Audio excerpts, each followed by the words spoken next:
Его жизнь оборвалась в 1933 трагически. Ныне торговый центр, в 1918-м севастопольская тюрьма. Лидер крымско-татарского народа содержался здесь 27 дней. Офисные помещения – бывшие камеры, где Номан Челебиджихан провел последние дни своей жизни, а 23 февраля был расстрелян. Памятная доска, установленная здесь в 2003 году, единственное напоминание о большой трагедии. Почтить память национального героя спешат все неравнодушные к его судьбе.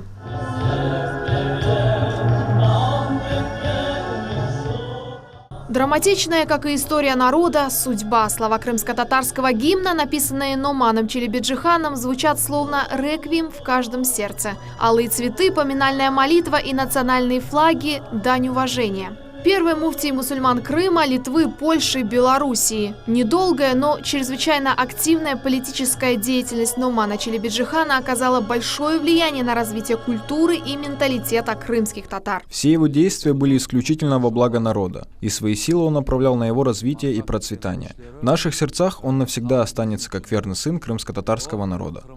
В числе первых цветы к памятной доске спешит возложить Абдуламид Измайлов. Он принимал активное участие в ее установке. Мы склоняем голову перед светлой памятью нашего лидера. Он – настоящий пример для нас. Молодое поколение, безусловно, должны знать факты о его жизни и служить своему народу и родине. Уже 23 февраля по всему Крыму пройдут мероприятия в память о Номане Челебиджихане. Ленуза Борсиитова, Алим Сейдалиев, телеканал Миллет, Севастополь.